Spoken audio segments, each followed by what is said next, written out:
Hi everyone, as promised, I am going to build this little cupcake again, just in case you missed it on how to put the boxes together and how I layer these cupcakes. So obviously, as always, I will run through the products as we go and hopefully explain it the best I can. So let's get started. So the first step is to get your muffin case, and we need to sort of like bring some height in there. You can't just pop a polyball in there, it does lose its shape slightly. These are just muffin cases, which you do obviously get in this kit, but if you are just making just a normal cupcake, muffin cases are the best rather than the paper ones. I would advise to pop a little penny in there or a little washer. That way it just makes your cupcake sit better on your sideboard, and just put a little bit of weight in there to stop it flopping over. So I don't have any pennies in here, so I'm going to miss that step, but I do advise you just to put some weight in there. The next part you're going to need to do is get yourself some strip of cardboard. What that does is it just pops inside of our muffin tray, and it just brings the height up so we can pop on the polyball at the top, which you're going to see in a minute. The cardboard doesn't have to fit perfectly, as long as it just sort of like sits inside. You don't have to trim it or anything like that because you don't see it. And then with your glue gun, I'm just going to run the glue just along here and then just pop that inside and just let that stick to the bottom like this.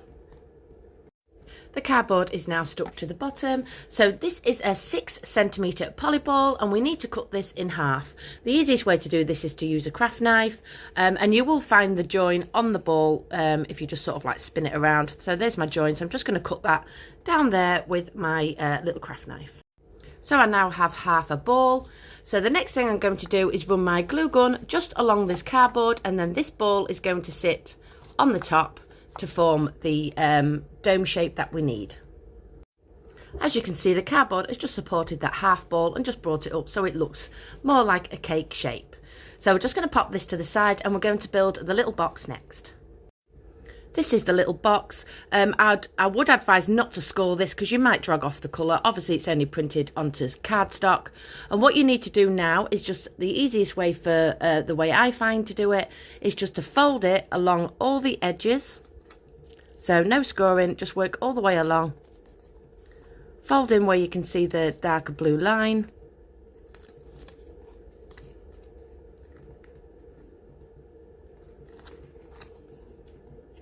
And then you need to fold this back.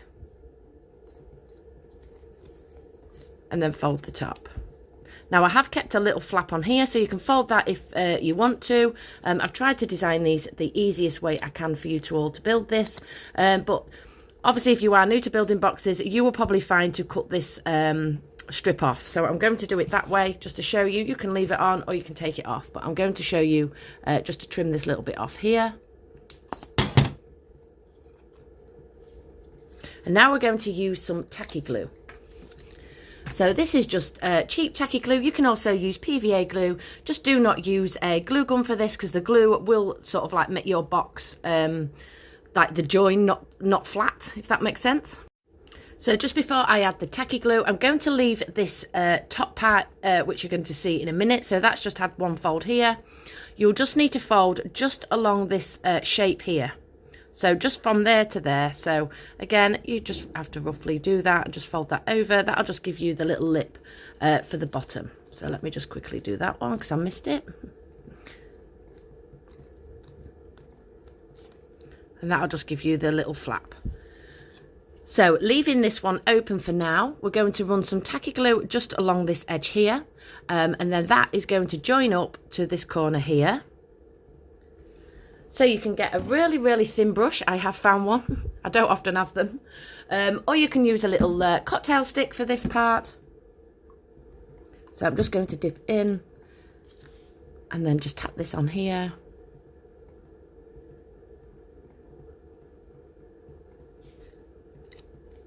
Fold it over, and then I'm just going to keep squeezing that just until it's got a little bit tacky. So we have now formed the square, and then taking the little bottom flap, which we have just done. Again, I'm just going to pop some tacky glue just on this little flap here. And then fold this inside my box. Lining it up. And then you will just need to get your finger just inside and just grab hold of that little flap. If your fingers you know, if you struggle to put your fingers in the box, you can get like the end of a paintbrush and then just pop that inside as well. But like I said, the boxes are pretty big. I'm sure you'll all be able to get your little dainty fingers in these boxes. So I'm just going to let that just sit for a minute. And then the last part, once we've done that one, is line this up at the top. Make a little mark with your nail, so where it ends, because obviously this is going to flop inside the box. So mine ends there.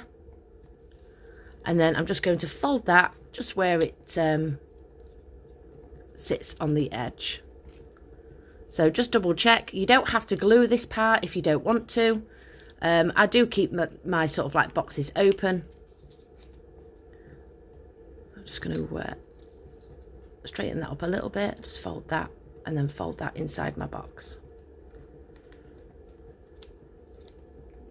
And then that flap should just sit nicely in there. If you've you know, if your box has gone slightly too off center, don't worry, you can pick this off. Just trim the edges of each side of your lid, and that way it will sit a bit more square. But to be fair, I think you'll be absolutely fine with lining everything up. So that is the easiest way to build the boxes. Like I say, I don't glue mine, but you might want to. You will also get 3 of these polyballs and 3 wraps, and obviously 3 stickers. All you will need to do with these is just to pop those inside your foil that you get, twist them all together, just snip off the excess and then pop on your sticker. Just keep your join to the back of these balls, because that way when it goes in the polyfiller, your ball at the front is really smooth. So we are now ready for our frosting, so I'm just going to grab my polyfiller. The polyfiller I will be using is One Strike. It has to be lightweight. There is plenty of tutorials how I mix all these up, but I'm going to show you just the chocolate version for this tutorial. This is what it looks like in the tub. As always, you're going to need to get some air into this. It's just easier to pipe. So I've just got a little plastic cup. I'm going to put some of this in a cup with a large lollipop stick. To get the chocolate effect, I'm going to use some chocolate brown and some dark brown. Bearing in mind, it will never lift to these colours because we are working on a white base. So just stick with acrylic paint. I'm just going to pop some inside here, just a few drops. Again, you know, there's no right or wrong way to mix this. And then once I've popped my colour in, I'm going to give it all a good mix. This is now the colour of my polyfiller. I'm now going to add in some pumpkin orange. Any orange will do, just to get the sort of like two-tone effect. So with a 1M tip, I've just popped this into a plastic piping bag. Taking a few drops, just pop this, just drizzle this inside your bag. You don't want too much because obviously it will make your polyfiller really sloppy. Then with a paintbrush, we're just going to sort of blend all this colour up the bag. Then I'm going to add in my chocolate polyfiller into this bag on top of this orange paint. And now we are ready to pipe. So just start on the edge of your cupcake, just lifting it up slightly, just work all the way around. You'll see the orange colour coming out as you do this.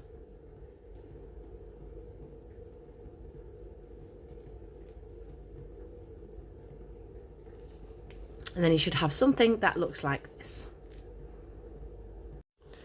So now it's time to decorate. Obviously my paint is really still wet, as you can see. So just pick whichever colour. I mean, I can have more orange at the front if I want to.